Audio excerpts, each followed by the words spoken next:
Sten, we're live. And thank you, Larry, the Liberty Guy. And this is going to be a very special edition of In the Dugout today.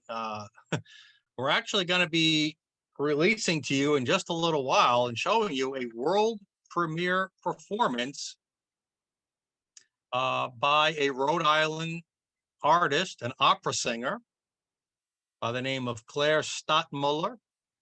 I'll explain more shortly, but no, it's a YouTube performance that was previously recorded. We don't have the studio to have somebody actually perform live, but I think you're going to be really, really interested. We're going to be a single topic today. To this, we've come. I'll explain in just a second. I'm going to give you a lot of examples of this we've come, all to build up a little anticipation of the release of an abridged version of the song. We'll show you how to get to the full version of the aria. I should call it an aria. And then we will have the performer, Claire Stockmuller, will be on our show. And we're going to talk about her. She's a very interesting lady. Very interesting motivations for recording this aria and putting this video together. And I think you're going to enjoy it. Tomorrow, also, two big guests. We're going to have Nicole Solis. She was on Fox and Friends nationally this morning. Fox and Friends this morning on Fox News Channel.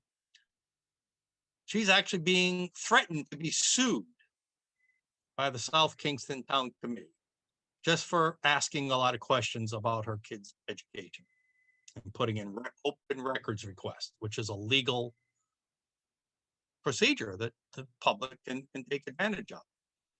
There's a tonight, there's a school committee meeting.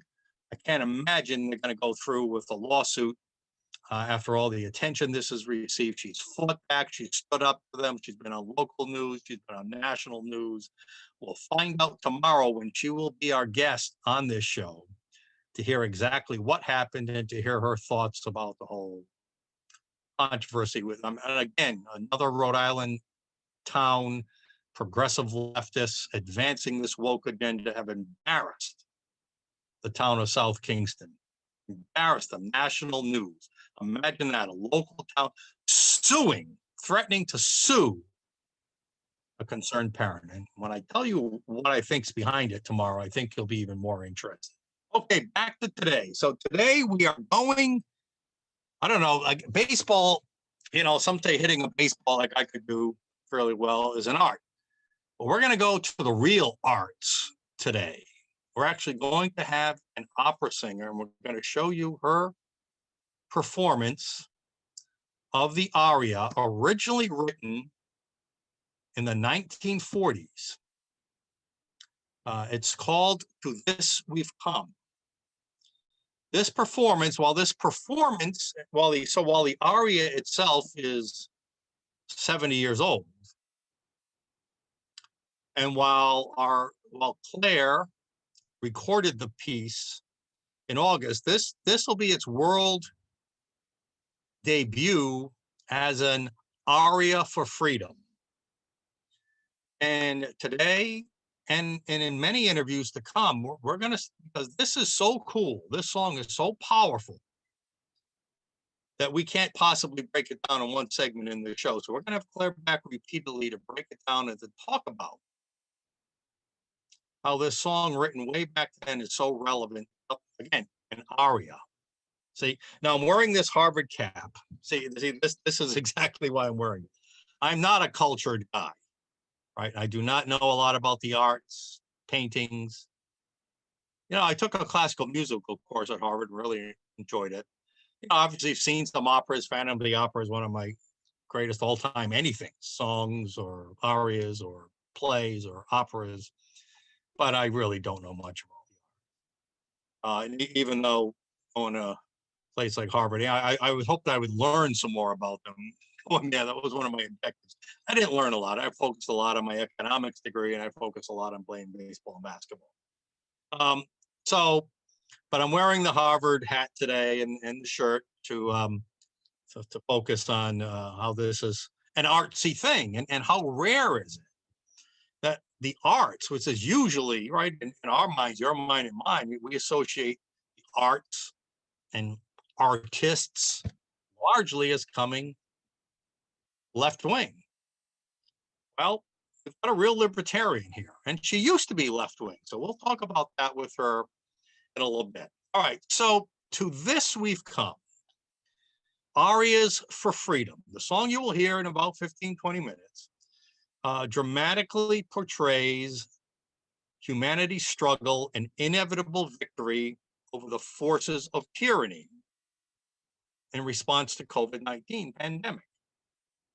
This aria is from a Pulitzer Prize winning opera called The Consul. We're going to get more into that a little bit later, but I'm just trying to build a little suspense here. You're going to learn a lot more about the song, a lot more about the performer, and we're going to make some parallels to today, what the original song is about, what the parallels today are about. But I want to stress, and we're going to keep this theme, the larger theme. You heard me talk about it yesterday on the show, and I'm going to talk about it for the next few minutes here. To this we've come. It's another way of talking about the liberal left, the progressive left, the socialist left. Unfortunately, now the Democrat left. Never, never land of make-believe that we've talked about so much on the show. It's just unbelievable to me and to many of you, I'm sure, that we've come to this point in so many different aspects of our political, social, and cultural lives. It's amazing for us to think that we've come to this point. To this we've come. So before I start giving some examples locally and nationally,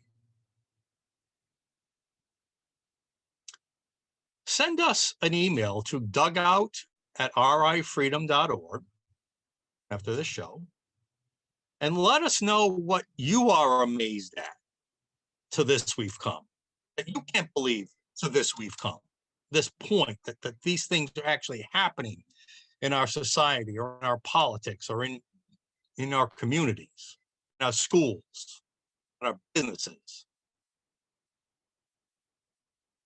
Dugout@rifreedom.org. Send us your thoughts, and we'll read some of them on air in the coming days and weeks. Because again, we're going to keep this to this we've come theme for quite a while. It's not going to be all about the song and the aria and Claire, but again, this song so appropriately, as you'll see, summarizes everything that I've had trouble with and you've had trouble with government and with the cancel culture and with the media and with the big tech and big corporate allies of the left over the last 15 months. It's just this song is so perfectly captures this, again, this aria. Again, I forgot that. See, I just learned this from Claire in the last week, and I keep forgetting. It's not a song. An aria is a performance from an opera. A song is a song. A song is just Doobie Brothers, China Grove, or something like that. But an aria is a music piece from an opera, as I've been educated. So I will keep slipping and calling it a song, but I will keep correcting myself because it's an aria. Arias for Freedom is the higher level theme.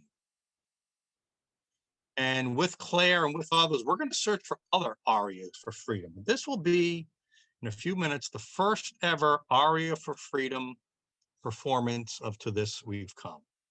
Okay, so it's still amazing to me, to this we've come, that we're still under executive tyranny in this state. There is no emergency anymore. The pandemic still exists. It's still seriously inflicting some people, but it's no more deadly than many, many, many, many, many other afflictions in our society right now. We mentioned yesterday that under this state of executive tyranny, the state of emergency, originally declared by Governor Raimondo, perpetuated by Governor McKee, and blinders on, heads in the sand by the compliant and cowardly General Assembly, who has the power to end this single branch rule of our state, but who refused to do anything and do nothing.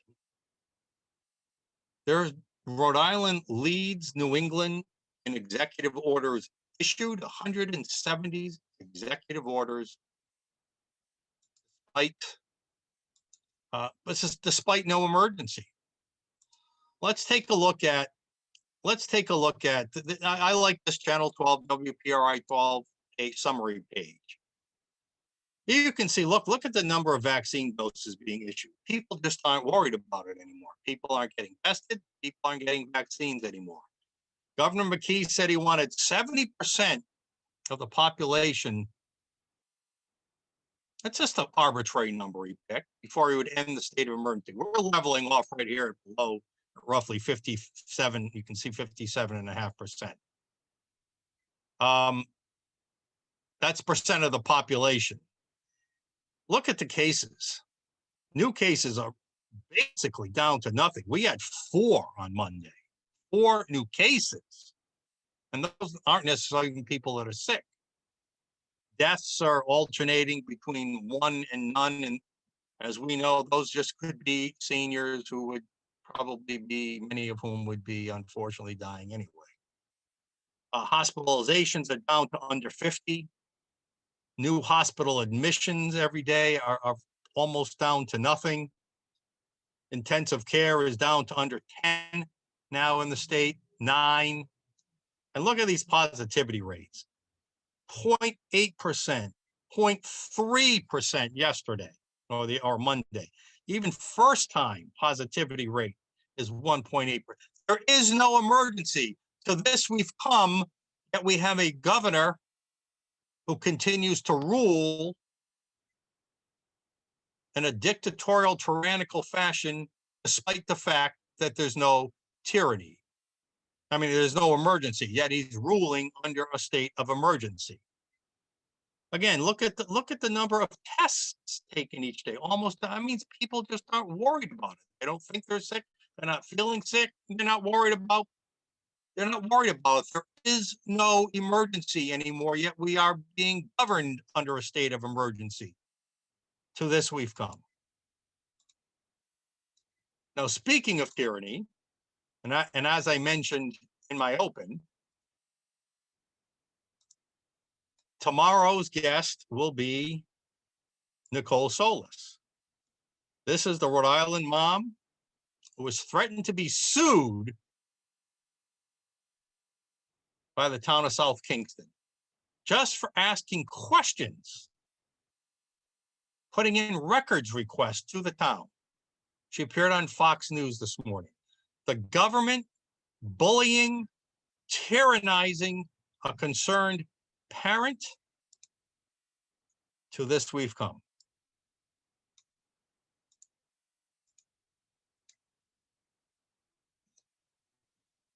In South Kingston, one of the members of the school board is a vice president of the National Education Association of Rhode Island. That's the teachers union, one of the 2 large teachers unions. We told you years ago when she was elected in 2018 that electing a union boss, some would call her a thug, on that school committee was going to cause big problems. There is no doubt in my mind that the advancement of the critical race theory is something that was pushed by this union executive on the South Kingston School Committee. And certainly this threat, this union heavy-handed, thuggish tactic of threatening to sue a legitimately concerned parent for speaking up is clearly the kind of tactics that unions regularly undertake. We told you that Sarah Markey, being on that South Kingston School Committee, was going to be a problem, and it is. There is no question in my mind. I've talked to some people in South Kingston, and they firmly believe, that maybe quietly, but that she is behind all this baloney that's happening in that town. They're trying to cover up the curriculum. They're trying to keep it from parents. They're trying to keep it from the public. And they're using heavy-handed union thuggish tactics to intimidate any parent who speaks up in protest, in defense of America, in defense of their child's education. I've been contacted personally by national legal groups who said, you know, if they follow through in that meeting tonight and actually do pull the trigger to sue Nicole Solis, you let us know and we will get involved. These are powerful legal groups that are ready to spring to Nicole Solis's defense and to the defense of every parent who is concerned about the education of their children. To this we've come. It's unthinkable. All this was unthinkable 15 months ago.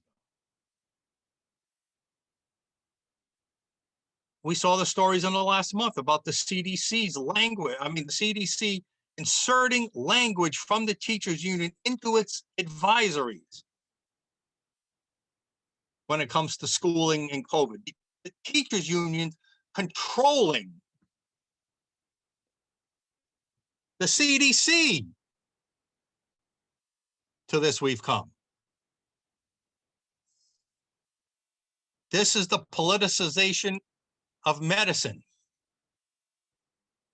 This is what Governor DeSantis spoke about recently. Here we go. The CDC absolutely driven by politics. No question about it. Here's an image we showed you months ago. I don't know why everything's getting missized here, but excuse me for a minute. Politics dragging the science around by the neck, which in turn drags us around by the neck. To this we've come.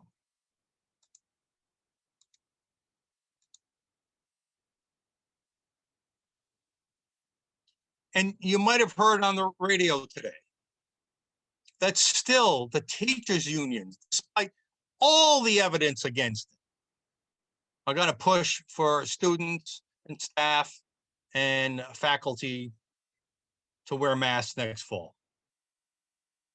Despite the CDC guidelines, the worshiping of the mask, when every piece of science and data shows that it has no statistical advantage in lessening the spread of COVID, and as we've known for decades of any other disease. But they don't care. To this we've come.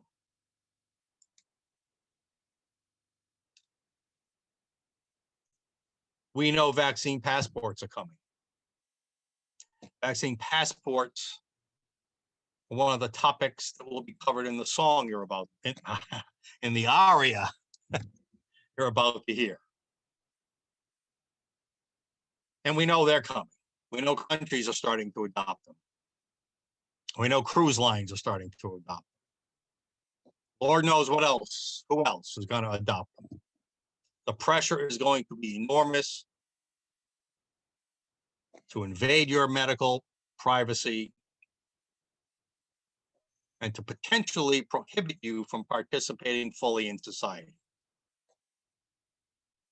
because of personal medical choices you may make. To this we've come. And it's spread into religion. Here's a headline. The valedictorian speech was censored because it was too Christianized. He talked about devotion to Jesus Christ. That's not acceptable anymore. To this we've come. Me, many of you, I don't know who's watching right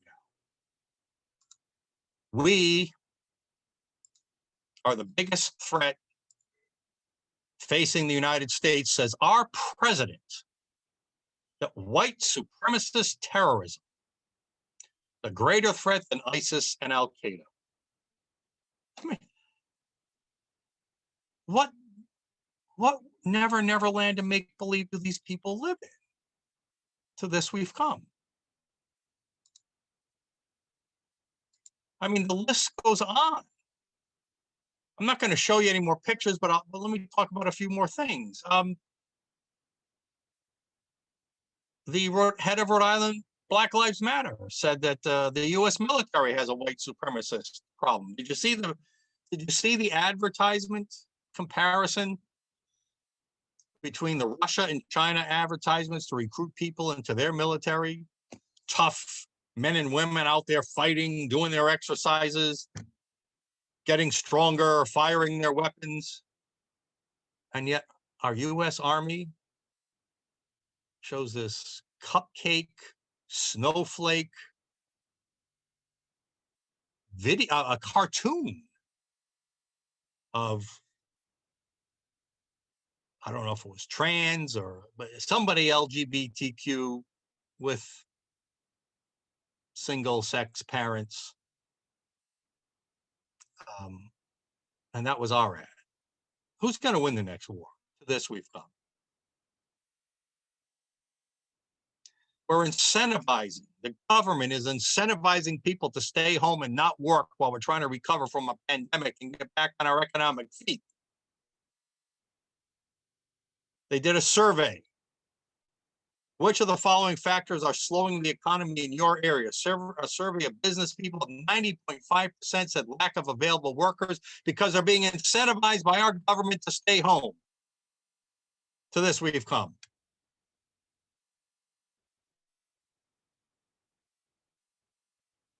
I got to show you this one.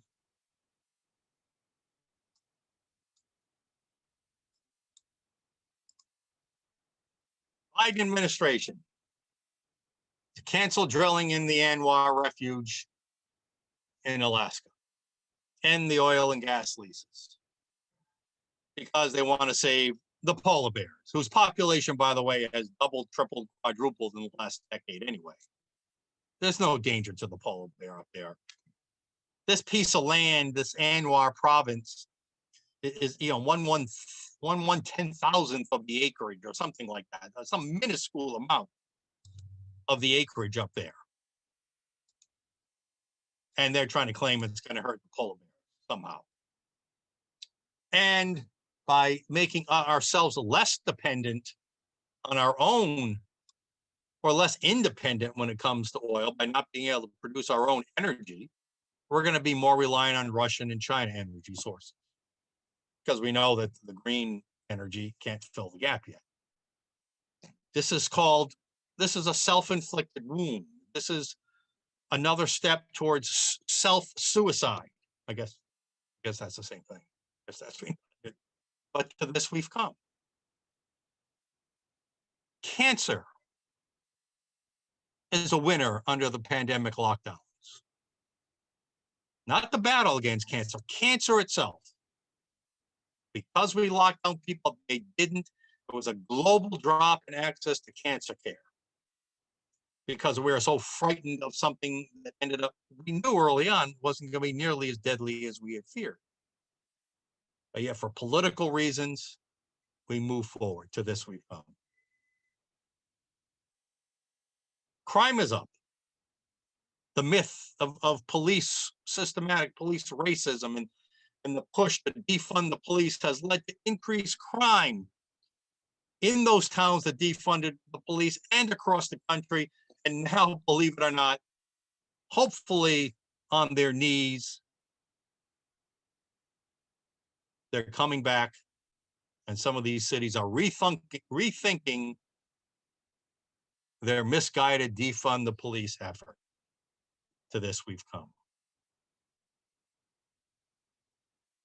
We're teaching kids, showing them, first grader, showing them nude models on stage, men and women, talking cartoons, talking about, I don't know, autoeroticism, I guess. I'll use that term. Proactively trying to convince our kids that if they take hormones, manipulate their bodies with, mutilate their bodies with surgery, and click their heels together, that they are led to believe that they can change their gender. That an XY male can become an XX female magically. To this we've come.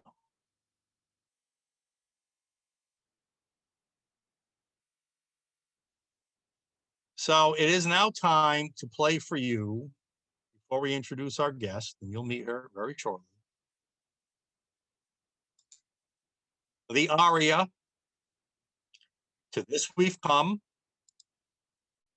This aria was composed, as I mentioned earlier, in the 1950s. Well, in the 1940s. It was part of the 1950 Pulitzer Prize-winning award opera called The Consul. It was composed by Giancarlo Menotti.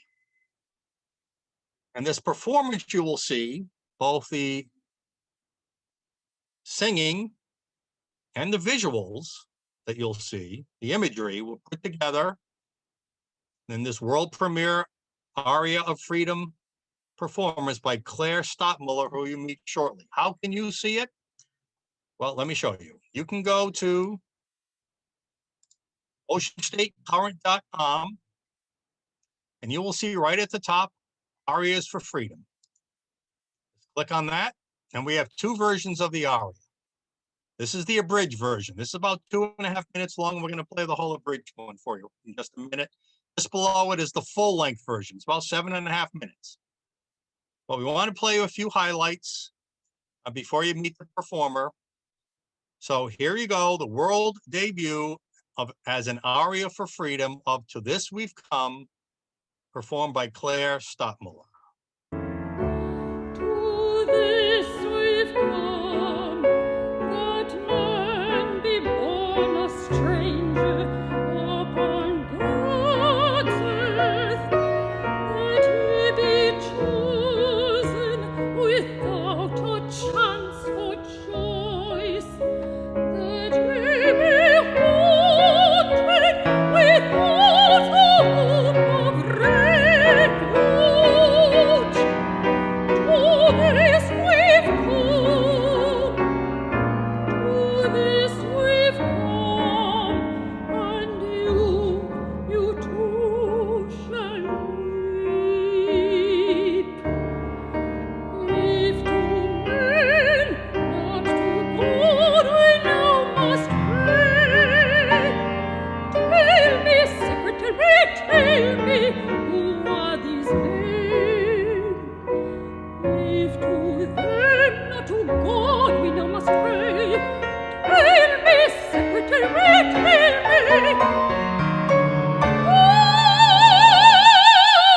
these dark archangels, will they be conquered? Will they be doomed? I ask you for help, and all you give me is papers. What is your name, Madame Sorel? Age 33, color of voice, color of hair, single, married, religion or race, place of birth, father's name, papers, papers, papers, papers, papers, papers, papers, papers, papers.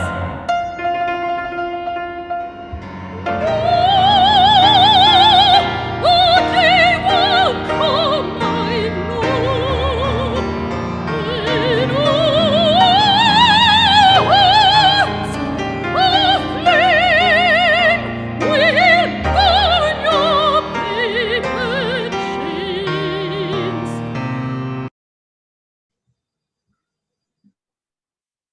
And now, wasn't that terrific? And now, without further ado, let's meet the performer right from Rhode Island, a Rhode Island resident right now, Claire Stockmuller. Did I say that properly, Claire? Perfectly.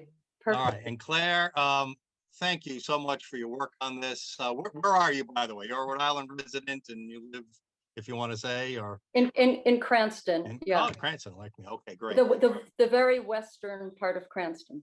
All right. So, wow. So you are, let's just first a little bit about you. You are an opera singer by profession. I am. Tell us a little bit about your career. Well, I have sung at Carnegie Hall 8 times, and that was a wonderful place to sing. And I sang Tosca in Central Park with a real legendary conductor who was a real pitcher, by the way. And when he was young, he was in Ohio, and he apparently had the fastest arm in Cleveland for his high school age. And became a very legendary conductor, Vincent La Selva. And I sang Tosca in Central Park under him, which was a wonderful experience. And I was supposed to sing Tosca in Sicily until all of this COVID shut everything down. And here, yeah. Yeah, I'm sure the public ticketed paid performances have greatly diminished in the last year. Now, I forgot to mention right off the bat that you're also a great sport in the dugout. You've got your own chapeau on. Is that a special chapeau for any reason? It's beautiful. It's just one of my many, and I have stories behind some of them for another time.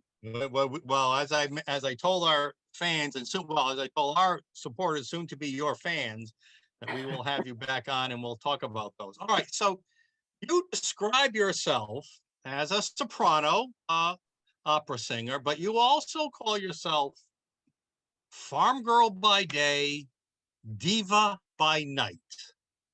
What is that? That's right. Well, I grew up on a horse farm in New Jersey, and my father was a farrier, a steeplechase jockey, and that's why I have Kentucky Derby hats in my arsenal wardrobe, because I grew up with racehorses. So either I was in a saddle or with a pitchfork in my hand. And then when I moved up to Rhode Island, my daughter required a horse, and she was required a horse. It was in her blood. It was generational. And so I remember I had opera rehearsals at night for an opera company that was here in Rhode Island, Beavertail Opera. And by day, I was pounding in fence posts because her horse was a former racehorse, was coming to live with us. And you're all of 6'2", 190 pounds, right? Minus cut that in about half, right?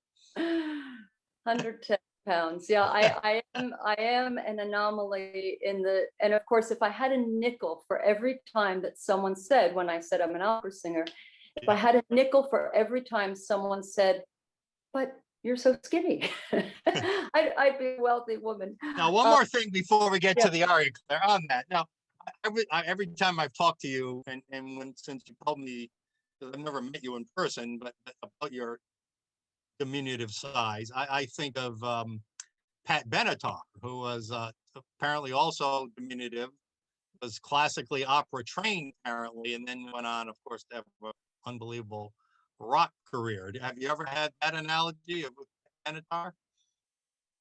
No, I think because I'm too squeaky clean. yeah, But definitely, the analogy definitely a little more cultured. The analogy I use is Seabiscuit as the racehorse. He was little but mighty. Yeah. All right. So, just before we get into some of the lyrics and background of the song, just tell us how you became aware of this aria. To this we've come from, as we mentioned earlier, from the 1950 opera The Consul, and why you decided to perform it and put that stunning imagery to it. What was your motivation? I wasn't looking for it. I was going through an anthology and looking for this other piece of standard Italian repertoire that I was going to learn. And I just flipped open that page, and I was familiar with the opera, but had never sung it. I knew what it was about, but it was a distant memory. The opera was The Consul, right? Yes. Giancarlo Menotti wrote it in the 40s. It won a Pulitzer Prize in 1950. And I started reading the text, And I thought, my gosh, we're here now. We're here. And or some of To this this we've come. is about to come with the COVID passes that wasn't there here. I found it in July last year, July. And so I just thought, this is incredible. I must sing this. And so I did contact Stephen Martorella, is long been in Rhode Island and an excellent pianist. And so we recorded it in his First Baptist Church.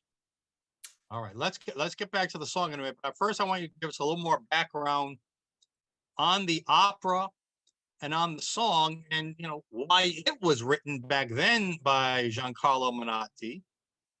It was basically a dig against communism, right? What, wasn't he from the Eastern Bloc? Well, he was from Italy, but Okay. anybody in Europe was Yep. aware of what's going on Yep. elsewhere in Europe in the 40s. Yep. And so he just says it's a European totalitarian government. He doesn't specify which Okay. country. Okay. But I, in reference, I have Romanian friends. And in fact, I spoke to my 105-year-old Romanian friend yesterday in preparation for this. And so with Romanian friends who lived through that horrible regime, I've been aware of some of the things they've gone through. And they have these ideas of, this fear that it's coming to America. Would you say that now I'm sure being in Italy, I don't know, exactly what the state of Italy was like right after Mussolini in World War II, after Mussolini was killed. But I mean, there's the 12 Days of Christmas song, right? That was a song sung by Christians in whatever oppressed society. And they were symbolic of the 12 disciples in Christmas and all that kind of stuff. They had to write songs sort of in code in order to get the message out, because it was so dangerous around, just like it's dangerous around here now, right? I mean, maybe not your life, but certainly canceled. Do you think any of that fed into the way Menotti wrote the lyrics to this? Oh, I think he was more overt about it than 12 Days of Christmas or than Shostakovich. It's very blatantly overt that this totalitarian government he was writing about, while he didn't, well, I see your point. He didn't name what government it was. Right, I see your point. But it was certainly that a totalitarian regime causes suffering. She commits suicide in the end to protect her husband, who is a dissident and is on the run. And her child dies, her mother-in-law dies. And so while, yes, he was covert in not naming which country it was, but he was overt in slamming communism. So in picking this song and putting the imagery you put to it, I don't want to put words in your mouth, but I'm assuming that as you kind of hinted earlier, that the words written then in opposition to totalitarian government you see happening now in this country. Very frighteningly so.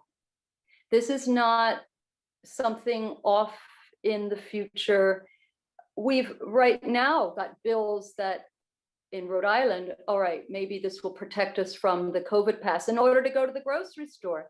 But not everybody's on board with it, which is why I've testified, as have you and others in these hearings. And I, as an opera singer, I was shut down. I call it the breath of death.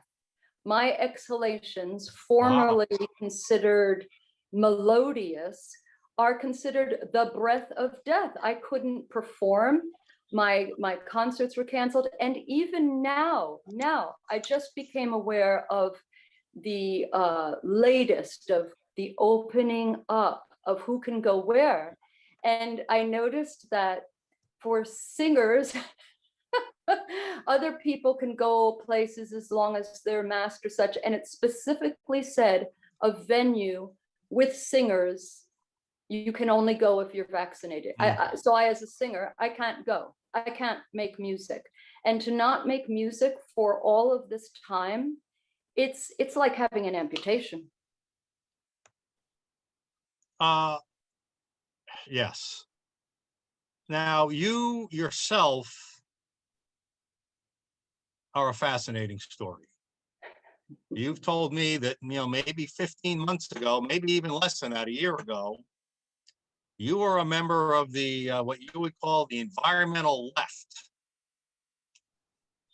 And what happened? You told me there was a sort of a moment that something happened and said, wait a minute, we're being used here. We're being utilized, manipulated, those of us on the left, by those who seek more power. And I've got to rethink some things. What happened a year Well, ago?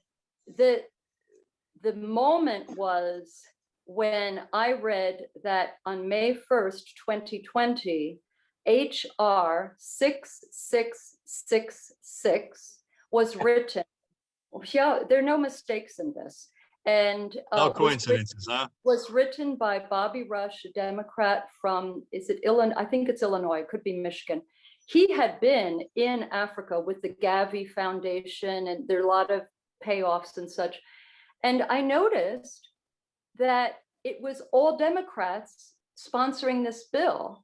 And at that point, one Republican, and he withdrew. And this was to spend 100 billion with the B dollars for contact tracing and testing.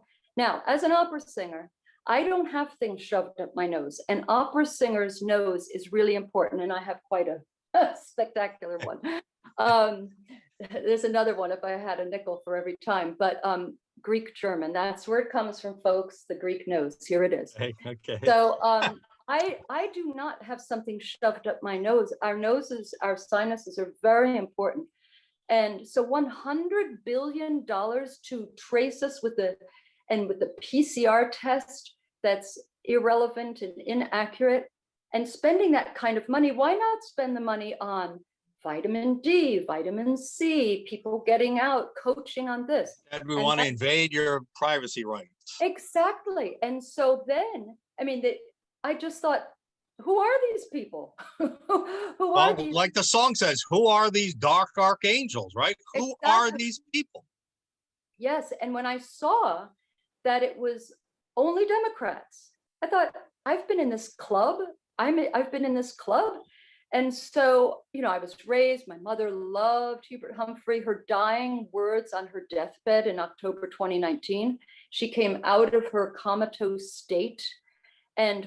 But when my sister said to her, Trump's in big trouble, Mom. And my mother came out of her comatose state and said, oh, good. And then she died. She didn't die at that moment. She died a few hours later, but those were her last words. So you can see I was raised this way. But when I thought they're going to chase, I'm very responsible for my health. So that was your first clue. The government was about to take control of our lives, right? Yes, and I don't need someone telling me about my health. If I'm sick, I'll know it. I don't need a test and to be chased around for it. I don't even own Tylenol. Because I take care of my own health, I'm very independent in all ways.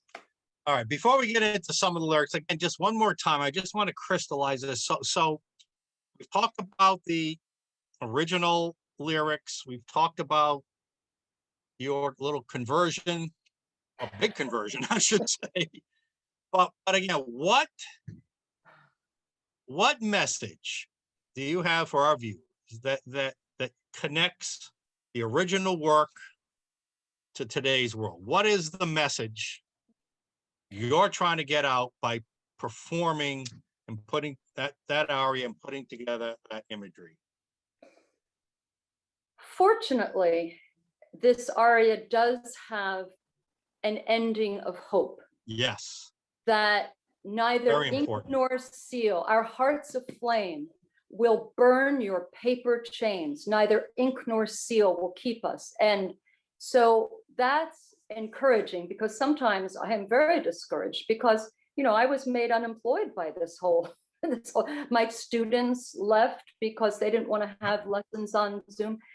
And but the message, there's so many parallels, and my Romanian friends are helping me with this because I haven't lived through communism. But the parallels of censorship, and the thing I would like, yes, your audience, they're probably, after hearing you a lot, are already clever enough about this, but there are no accidents. All of this, the BLM riots, all of it has been timed and engineered and produced like a big giant opera, but we're in it. And so your audience should really, none of this is But it's happening. going to be a comedy. So let me, I want to get to some of the lyrics. We've got a few minutes left. So let me summarize and tell me if I'm right. So while the parallels between these words written in the 1940s of a totalitarian government, what you're seeing today, are strong, and that's reason enough to have this Aria and to have this discussion, and for you to do that for great performance. But you also want to offer hope, just like Europe, Eastern Europe was delivered from totalitarian governments. You believe there's hope for our country, as depressed and as discouraged as many of us are about what we see going on. So ultimately, I do. This is a message of hope. I do, and that's why I was the sponsor of the local chapter of the worldwide demonstration that was all over the world, because we have to just stand up and show that we're not going to succumb to this. Wow. And the only difference would be in the song where the hope says, we'll burn your paper chains. Here we're going to burn your paper and digital chains. Exactly. That would be about the only thing that needs to be modernized. All right, let's look at two of the lines. We'll spend a minute or two on each that you and I talked out. Early in the song, early in the aria, quote, that he be chosen without a chance for choice. What a great line. That he be chosen without a chance for choice. What did that line mean then, and what do you think it means now? Well, now it's that we were chosen who's non-essential, opera singers, who's essential. Home Depot, abortion clinics, liquor stores, those are essential. Non-essential, churches are non-essential. Anything that speaks of humanity, music is what makes us human and what expresses that. So we didn't get to choose. And in communist time, you couldn't even choose your profession. You couldn't choose what your line of work was going to be. People were chosen that you go do this. You couldn't choose to practice a religion. So there are parallels. And now we don't have much choice, it seems, whether we get vaccinated or not, although there were some who will fight that. Well, that's the big fear. And also just the choice of Thanksgiving. Oh, you may have 9 people in your house, otherwise the state police will come. This is choice. So this is freedom. To breathe oxygen is choice. Oxygen is our unalienable right given to us by the Creator. It is not to be mandated that you can have less oxygen. Wow. Claire, this is terrific. All right, the second line we've chosen to discuss today, and by the way, we're going to have Claire back regularly, and we're going to replay, and we're going to repeat. And again, go to oceanstatecurrent.com, listen to the whole Aria performance and all the great imagery that Claire chose to put with those powerful words and that unbelievable music written over 70 years ago. Okay, the other line we're going to talk about right now is, if I can find it, oh yeah. Wow. If to men, not to God, we now must pray. Again, what did it mean then? What does it mean to you now? Well, communism requires that the state is the God and that people cannot have a God besides the state. They require it. And my Romanian friends have told me about this. My 105-year-old friend who her parents never discussed religion for fear. So at kindergarten, when she was told to Protestants sit there, Jews sit there, she didn't even know which she was. So, and now we are taught to worship the pharmaceutical industry. We're taught to worship it, that that's the answer, rather than natural, healthy living. And there needs to be an education in that. It's not just winging it. I didn't wing it. I studied herbs and nutrition and such. So Are you thinking of Fauci on this line? If to men, not to God, Oh.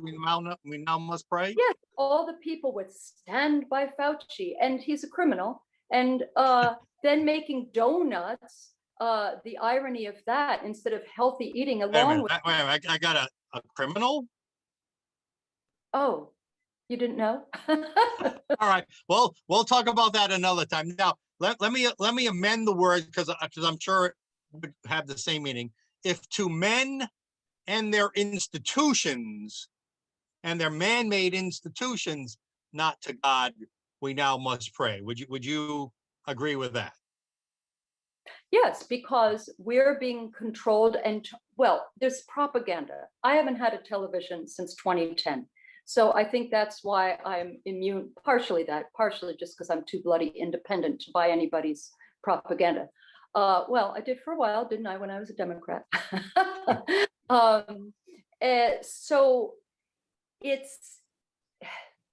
we're told we have to worship these groups, these groups, well, the Black Lives Matter group, These identity politics groups, right? and all, we're told not to be critical thinkers, not to have independent thoughts. And if we try to, they're censored. They're censored on Facebook. So the censorship is a huge part of this whole picture. And the Never mind God and the pearly gates of heaven and judgment day. The judgments are now being made by governments and big corporations, right? Yeah, and that Jesus in Rio de Janeiro, it used to be Oh, Jesus God. saves. Now it's, as you mentioned in another show, it's sacrilegious. vaccines save. And churches were closed. I, as a musician, I know that all full well, because I used to sing concerts in churches for special things, and that's all shut down. Yeah, and I talked about in my opening comments how in Michigan, the valedictorian speech was censored for being too Christian Oh,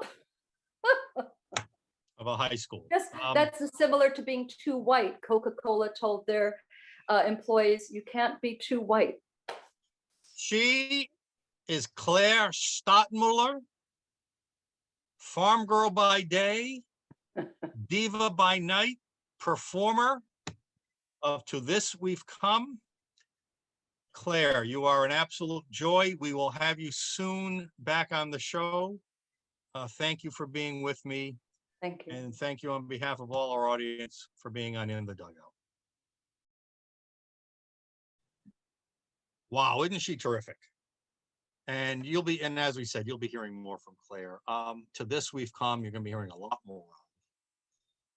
We gave you today, I mean, it really is astounding how many examples there are in our state, nationally, that leave you and I incredulous. We just can't believe we've come to this point. To this we've come. And we will continue that tomorrow with our discussion at 5 p.m. with Nicole Solis, the brave mom who was on Fox and Friends this morning, who's going to talk about how the South Kingston School Committee, if you heard me in the open, you know the details, but just in case you're joining us late, the South Kingston mom, who just for asking questions and submitting record requests is on the agenda tonight, is the school committee agenda. South Kingston, they're considering suing her for reasons unbeknownst and unimaginable to us, suing a concerned mother over the direction of the curriculum in a public school. To this we've come. And of course, tomorrow also at the bottom of the show, Dr. Andrew Boston. You know, not as we hopefully are winding down and wrapping up COVID, are they now talking about some kind of bird flu epidemic starting in China? Are we doing this again? Come on, let's go. We'll see you tomorrow. Friend of the Dugout, Mike Stenhouse. See you next game.